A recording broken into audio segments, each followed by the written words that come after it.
This is the mop-up for November 3rd, 2023. I'm David Feldman. Please like this episode so I stay in your feed, and do me a favor by sharing it with your friends via social media or an email, and subscribe to this channel as well as my newsletter. Leave a comment. I read all your comments. You know that I read all your comments because you give me ideas, information, and you correct me. President Biden called on Fox News host Jesse Waters to apologize for saying on Wednesday, quote, "I'm fed up with Arabs and the entire Muslim world." Waters made those comments during his nightly primetime show on Fox called Jesse Waters is Fed Up with Arabs and the Entire Muslim World. After a month-long trial, the California Bar Association ruled that John Eastman is guilty of misconduct and ethics violations for the role he played in the events leading up to January 6. Eastman is the lawyer whose memos helped devise the phony elector scheme, as well as the phony argument for why Mike Pence didn't have to certify the 2020 presidential election on January 6. There are reports that even after the insurrection, while Mike Pence was preparing to go back into the Capitol to resume the count, John Eastman was still sending him emails urging Mike Pence not to certify the election for Joe Biden. The next phase of Eastman's disbarment trial is determining whether to strip him of his law license. Eastman, a close friend of Clarence and Ginny Thomas, is one of 19 co-defendants, along with Donald Trump, in the Fulton County, Georgia election interference RICO trial. On Thursday in New York City, a courtroom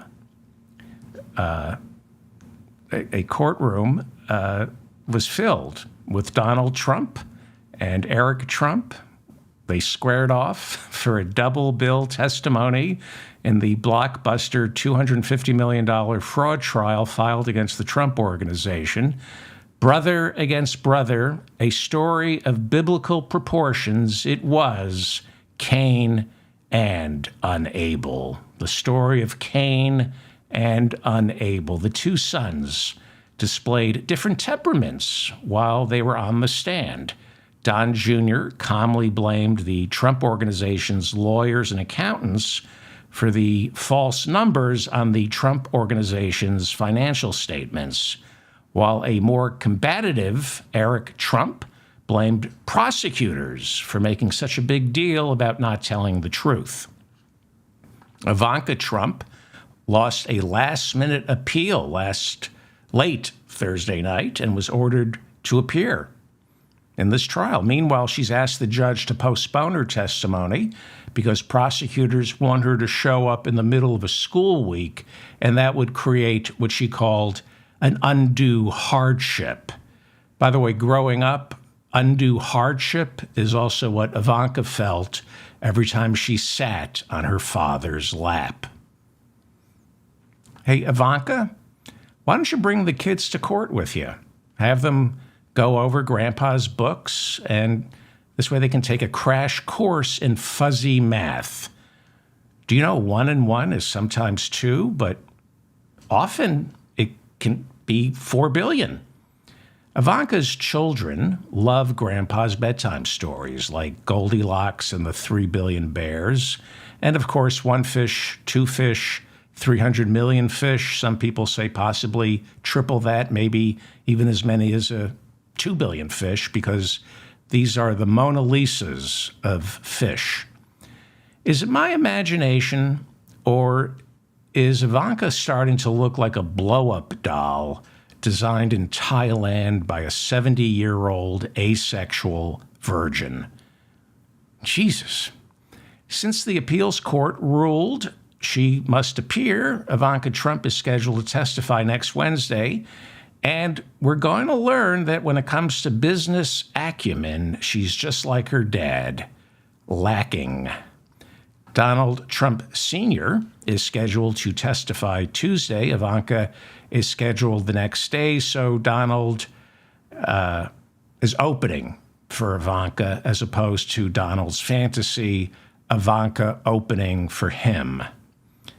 Trump's appearance will be crucial in resolving some unanswered questions left over from Don Jr.'s and Eric Trump's testimony.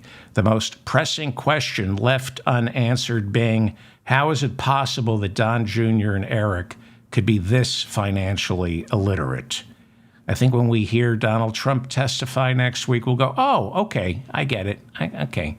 Some say Eric beat out brother Don Jr. in the whose brain is filled with more lead paint chips competition, when during his Thursday testimony, he refused to answer a question by citing his Fifth Avenue rights. Eric was asked why his father's financials claimed Briarcliff Manor, a project that Eric was developing, had been valued at $291 million, when in fact had been appraised at being worth no more than $50 million. Eric claimed he had no idea about the inflated values of these properties, adding, I can barely explain the inflated values of my own self-worth. He went on to say, I know I'm an idiot, but then I start talking and something happens, and I start believing my own lies and convince myself I deserve to be heard. That's what he said. Or maybe I misread the transcript of the trial last night. I think that's what I read. Okay, he didn't say that, but what he did say is, quote, I don't focus on appraisals, I focus on construction, unquote. Eric tried to present himself as working in construction. The construction worker from the Village People has worked more job sites than this charlatan. Construction. Eric Trump can't even construct a coherent sentence. Then the New York State Attorney General presented a series of emails proving that Eric had been informed that the appraisals for Briarcliff Manor differed from what the Trump Organization inflated it to be on their financial statements, but he did nothing to correct it. It was a blockbuster moment. Eric admitted, when presented with the evidence, that, yes, it definitely runs counter to my testimony. Eric said, quote, I see your emails, and yes, absolutely, I made a couple of calls. I was clearly involved, but to a very small point, and I think I was very clear, I had very limited memory. I had very limited memory. Ah, yes, the old, I have a very limited memory because I inherited my father's stupid gene defense. He got the stupid gene from his father. Donald Trump's oldest adult childlike child who never had to grow up finished up his testimony on Thursday in the $250 million civil trial in which he, Don Jr., his father and brother, have already been found guilty of defrauding lenders in order to secure favorable loans on their properties. Jr. has been with his father's company since 2001, but his testimony during the past 2 days revealed he had little to no understanding of how the business's financial structure actually worked. Well, you know what they say, like father, like turd. Jr. claimed he relied on others to assess the financial condition of the company, and then he just signed whatever they put in front of him without really reading what they put together. I believe back at Wharton it's called trust, but why bother to verify? I think that's what they teach at Wharton. Jr. seems to want it both ways. He insists that he was intimately involved in the day-to-day operations of the Trump Organization, while at the same time had no idea of the day-to-day operations of the Trump Organization.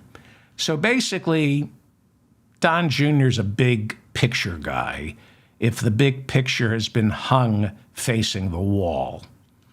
Jr. said the documents he signed were prepared by people who he was assured knew what they were doing. So basically, he didn't even know what he was doing when he depended on people who knew what they were doing, supposedly.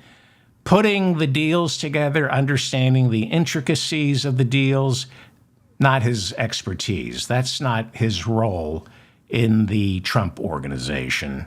So, when it comes to the Trump Organization, what exactly does Don Jr. bring to the table other than a mirror and 7 rails of Adderall? Good question. Well, when pressed on why he just signed his name to documents that he didn't prepare, read, or understand, Jr. shot back, quote, "That's the job of the accountants. It's what we pay them to do," unquote. So what is Jr. paid to do? Well, try not to pay the accountants. That's what he's paid to do, as well as cheat the accountants, belittle the accountants so they charge less than they normally would to commit fraud. Essentially, Junior is a big idea guy. It's his responsibility to think as big as possible, to be creative when it comes to inflating his family's net worth. For example, it was Junior's idea to come up with the idea that Daddy should claim he was worth $8.5 billion instead of just $8 billion, because 8.5 sounds more precise, more realistic, more believable. The head of whipped cream on that boy's shoulders. He truly is an invaluable asset inside the Trump Organization. And God help his father when it comes time to negotiate Don Jr.'s salary. Word is, when it comes to negotiating with Daddy, he's a tough negotiator. For example, Jr. recently threatened that he's received other offers. For example, Wilbur Ross has put out feelers about adopting him as a son. Jared Kushner said his new investment firm could use some help, and he might be interested in adopting Don Jr. as a son. And then Jr. told his dad that he's thinking of starting his own phony real estate company that he can run all by himself, and he's been seriously thinking about adopting himself as his own son. So clearly, Don Jr. has plenty of options. A lot of people want him as their son, except, of course, his own father. During Thursday's testimony, Jr. insisted, despite not knowing the financial details of the business, his knowledge of the day-to-day operation of the Trump Organization were, quote, quite intimate. Asked for an example of how intimate, Jr. said, well, after a lunch of 2 Big Macs, a Quarter Pounder, and fries, my father often chooses me to run upstairs to the apartment and fetch him a fresh pair of underwear. Quite intimate. Before Wednesday's testimony, the media was allowed in the room to take photos, and Don Jr. smiled, told the judge, I should have worn makeup. So on Thursday, as the cameras once again started flashing, the judge asked if Jr. remembered to wear makeup this time. And then a frightened Jr. whipped out a rolled-up dollar bill and asked for permission to powder his nose. Not sure that's putting on makeup.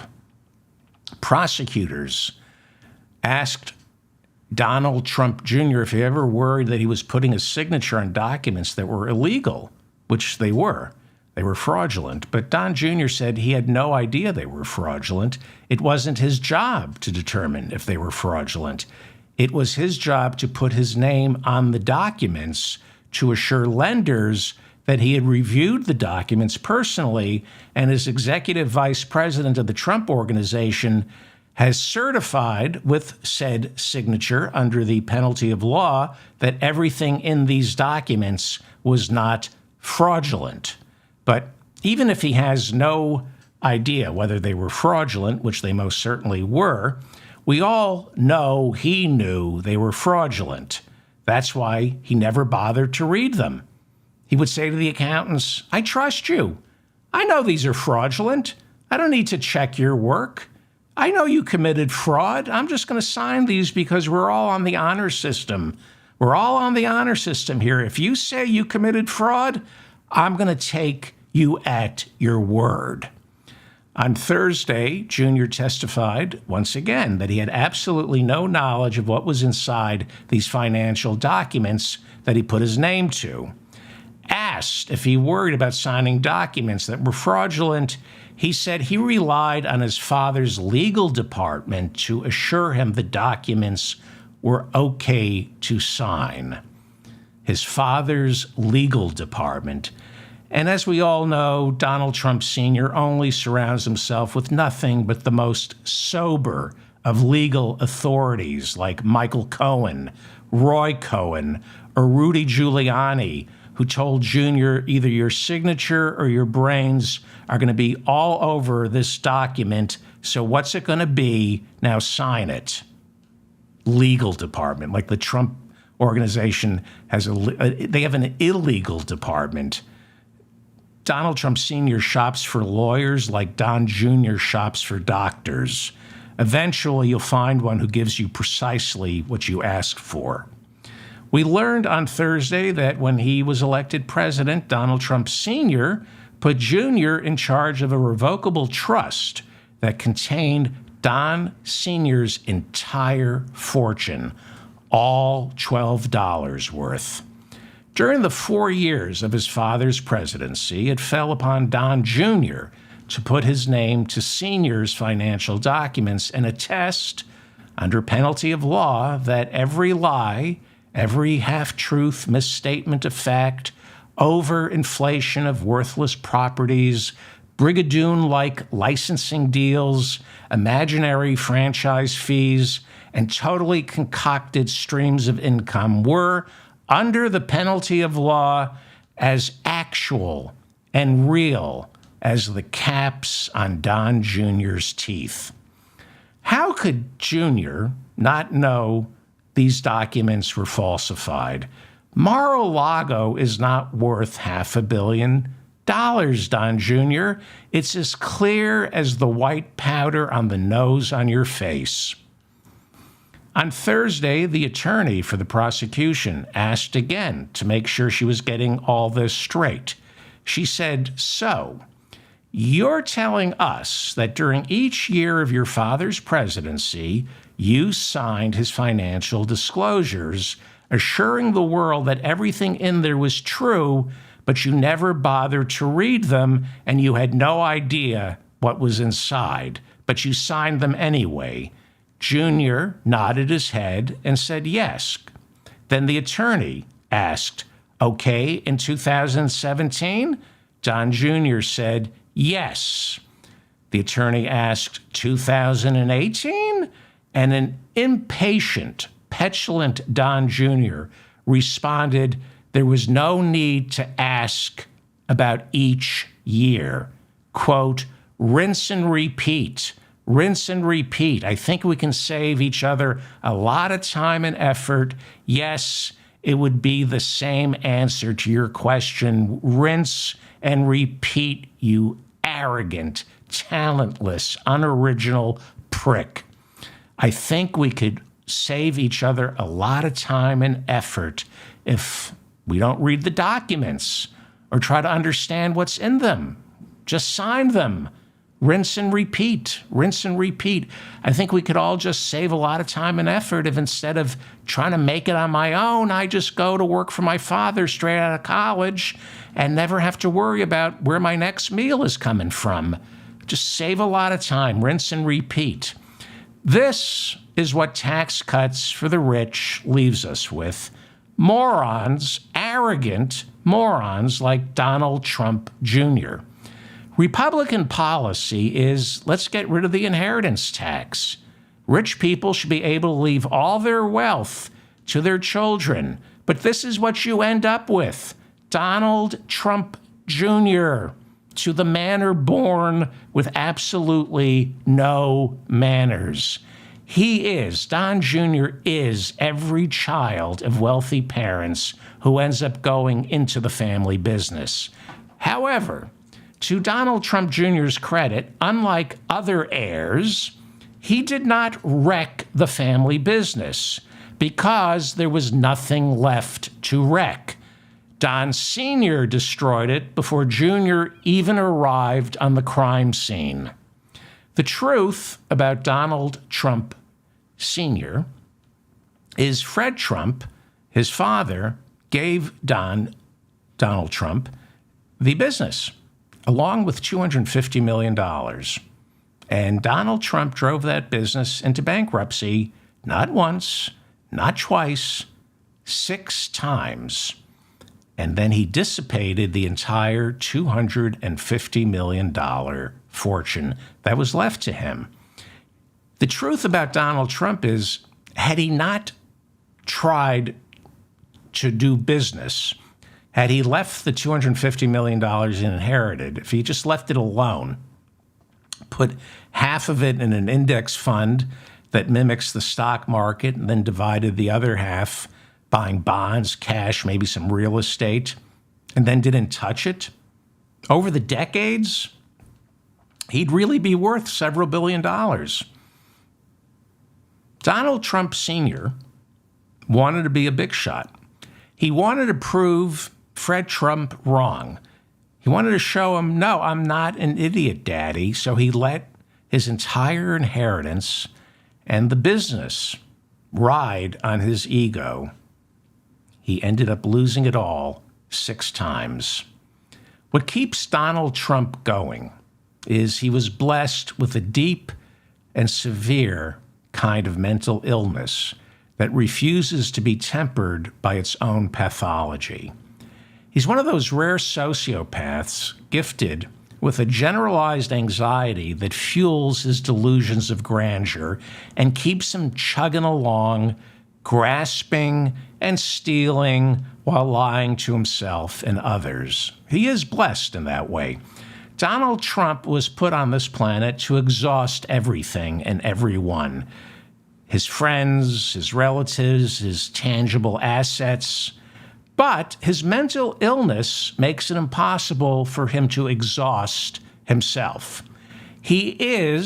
Donald Trump is an unstoppable infestation of roundworms, multiplying, growing, drinking the blood of others, especially his wife, his wives, and children.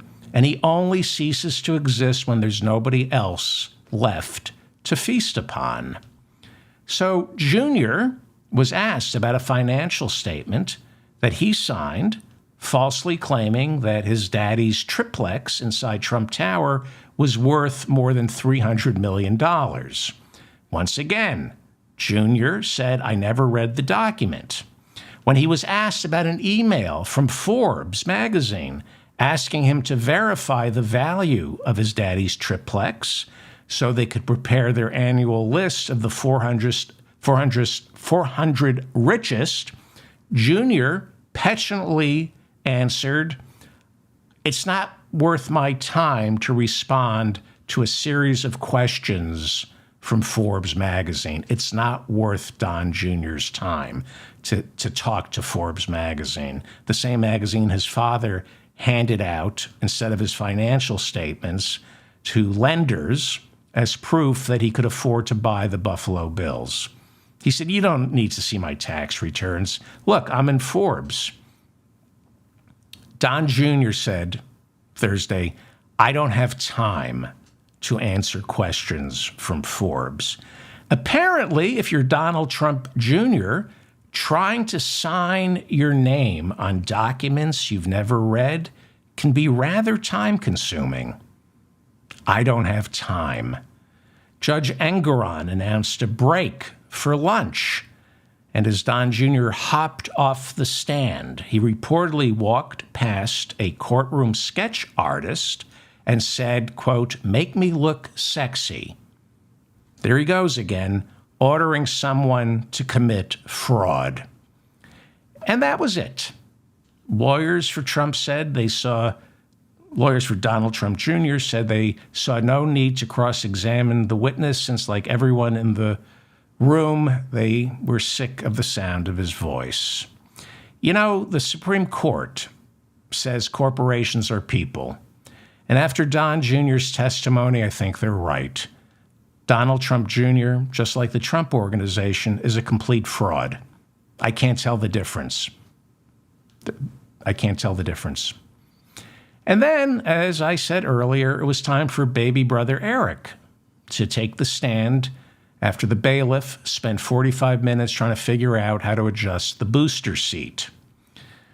State Attorney Andrew Amir announced, quote, "The people call Eric Trump." He left out the last part. "The people call Eric Trump a worthless idiot." But they did say that. The people call Eric Trump. Nobody calls Eric Trump. This is the mop-up for November 3rd, 2023. I'm David Feldman. Please like this episode so I stay in your feed. Share it with your friends. And do it on email, social media. Subscribe to my channel and my newsletter.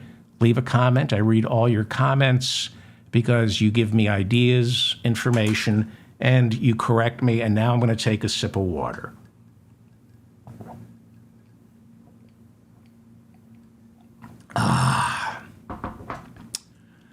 Well, on Thursday, Speaker Mike Johnson was able to pass an Israeli aid package that has no chance of passing in the Senate because it offsets the $14.3 billion in aid to Israel by slashing $14.3 billion from the Internal Revenue Service. Because that's how you pay for things, not being able to collect what's owed to the government. Republicans purport to be the party of big business, and anyone who's ever run a business knows the number one way to improve your bottom line: get rid of the accounts receivable department. The government's fiscal year starts on October 1st. That's when there's supposed to be a budget that starts paying for fiscal year 2024. Now, you would think it would start on January 1st, 2024, but they decided it would be October 1st, 2023, so they could buy an extra 3 months operating on continuing resolutions without anyone noticing there's no budget for 2024. I mean, when you hear there's still no budget for 2024, the first thing you think is, well, of course not. It's still 2023. That's why they start 2024 in October of 2023, so nobody realizes there's no budget. There's no budget. The government is paying its bills by operating on what is called a continuing resolution, and that expires on November 17th. We are, the 3rd? So we're, 14 days away from a government shutdown. During his first press conference as Speaker, and hopefully his last, Mike Johnson said he's thinking of trying to ladder the shutdowns after November 17th. Ladder the shutdowns. This is a new idea. In other words, there are 12 bills. The appropriations process, the budget process, was established in 1974. They passed new laws, and they came up with the system Congress is operating under right now. So there are 12 bills each year that comprise the federal budget. Johnson, I guess, is thinking of shutting the government down in a series of 12 steps and then reopening the parts of the government that have been funded through an appropriations bill agreed upon and then signed by President Biden. Mike Johnson has a 12-step program, but the only 12-step program this guy needs is the one to get him off whatever drug that's convincing him this plan would ever work. Like I said, there are 12 appropriations bills that make up the 2024 budget. Laddering the budget process, I guess, would mean if the Pentagon funding bill passes and is signed into law by Joe Biden, then we get to have an army. But if the bill that funds the FBI and the Justice Department gets bogged down in the House because Jim Jordan and Marjorie Taylor Greene object to the the Trump prosecutions, then we don't have an FBI or an Attorney General's office.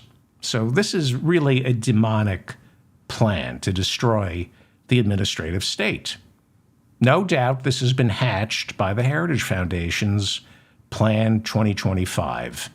How do you eliminate the departments of education or the Environmental Protection Agency? You jam up passage of their appropriations bills. This is what the laddering process would lead to. There are 12 appropriations bills. You don't pass the ones that fund the part of the government you want permanently shut down. So the rest of the government is operating, but, Department of Education is shut down. What Johnson is essentially proposing is not a shutdown of the entire government. He is proposing a shutdown only of the federal agencies he and his Republicans, his MAGA Republicans, want to eliminate. This is the right-wing plan. They don't want to bundle budget bills together. The problem is they're kind of right about the process, but it's for nefarious ends. They want to pass each budget bill separately. For example, on the $106 billion emergency aid supplemental, they don't want Biden lumping Israel, Ukraine, Taiwan, and border security into one massive, one-and-done, $104 billion emergency spending bill. They think it's undemocratic. They think it prevents senators and members of the House from debating our nation's foreign policy vis-a-vis the individual nations we're going to help or not help. When you bundle these bills together, it forces members of Congress who may support funding for Israel but not for Ukraine to vote for both. So it is a trick by bundling it. Like I've said before, it's like your cable package where I only want MSNBC, CNN, and C-SPAN. I don't want to pay for Fox News, but the cable company says, no, it's not a la carte. You got to take the whole bundle. The supplemental is like your cable package. Now, on paper, Johnson's right. On paper, he's right, but he's right for the wrong reasons. It would make for a much more robust and dynamic legislative branch if it were allowed to participate more in America's foreign policy by debating what are called single subject bills, right? Funding for Ukraine is now on the floor. We're going to debate Ukraine. Okay, funding for Taiwan is now on the floor. We're going to debate Taiwan. When you bundle all of this together, there's no rigorous debate. So as I've pointed out earlier this week, Biden's $106 billion emergency foreign aid supplemental is being sold as a jobs bill, and this is why it's going to end up getting passed. There's a lot of hand-wringing right now.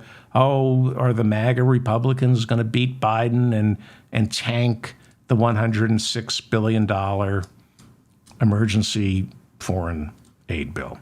Well, it's being sold as a jobs bill.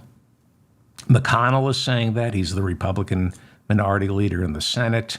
And Biden is saying it's a jobs bill, because you give $106 billion to Israel, Taiwan, Ukraine to purchase weapons. Well, they're going to be buying those weapons mostly from the United States military-industrial complex. So this is why this bundled together cable package is going to be passed, because in the end, the Republican Party is beholden not just to the National Rifle Association, it's beholden to the rest of the arms industry as well. They will satisfy their far-right, Putin-loving wing of the party, okay? They'll kick and scream about funding Ukraine. But the weapons manufacturers want their subsidy. And Republicans who deny them that will be punished. They'll be primaried. They will not get the committee seats they want. You do not question the military-industrial complex when they want their slice of the pie. So, if you're worried about Ukraine not getting the aid it needs, just remember, this isn't about helping Ukraine. We're not giving $60 billion to Ukraine. We're giving $60 billion to Raytheon, Boeing, and Lockheed Martin.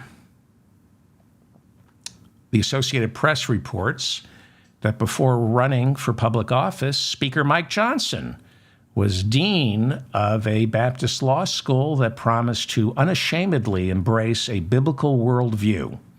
The problem is the law school didn't exist, just like it's unashamedly embraced biblical worldview. But when you think about it, does a biblical law school really have to truly exist? Couldn't you just say it exists? Tell people if they can't see it, then there's something wrong with them? Shame them into saying it. The law school never materialized. It never opened because it was plagued by incessant internal bickering, accusations of fraud and dishonesty, as one would surely expect from any law school grounded in a biblical worldview. By the end, Mike Johnson was dean of a law school that raised money that got wasted by people with no core principles who hated each other and were completely full of shit, which more than prepared him to lead the Republican House caucus. Let me just disabuse the self-righteous, smarmy huckster we've got for a speaker. Let me just disabuse him of the notion that he is on the side of angels.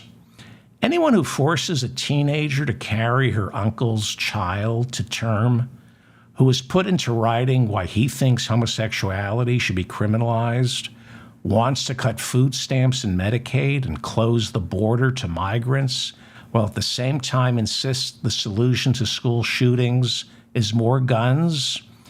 Let me disabuse this backwater Louisiana hick that he is anything but a Christian. I'm a better Christian than this prick, and I'm not even a Christian. On the plus side, Speaker Mike Johnson is the reason hell doesn't exist, because Satan doesn't want him. Satan doesn't want him. He took one look at Mike Johnson, closed shop, put a sign on the door, and said, "Gone fishing." I'm sorry, did I say Satan is a he? Well, I apologize. That's sexist. Satan is a she. I know that because we dated in between my third and fourth marriages. What do you mean you don't want to go to second base on a first date? You're Satan. A New York jury on Thursday found Sam Bankman-Fried, the cryptocurrency king, guilty of fraud. The New York jury said they found Donald Trump guilty of fraud as well, but the judge said, "I didn't ask you about that." And the foreman for the jury said, "I know, but we figured as long as we're handing out guilty verdicts, we might as well weigh in on that other one as well." After the verdict, that's not true.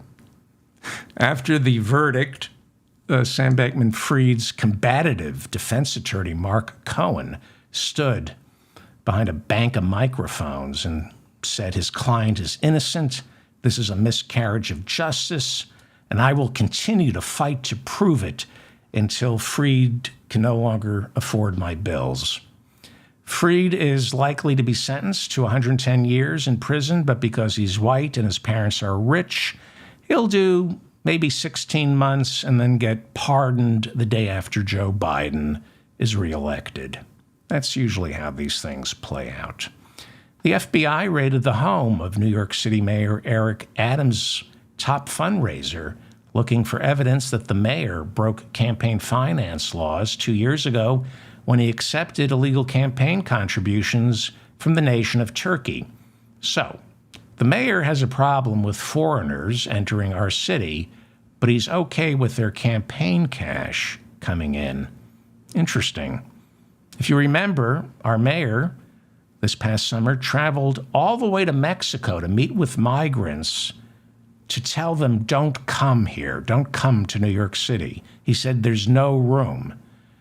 As the Statue of Liberty reads, give me your tired, your poor, your huddled masses yearning to make an illegal campaign contribution to our city's mayor.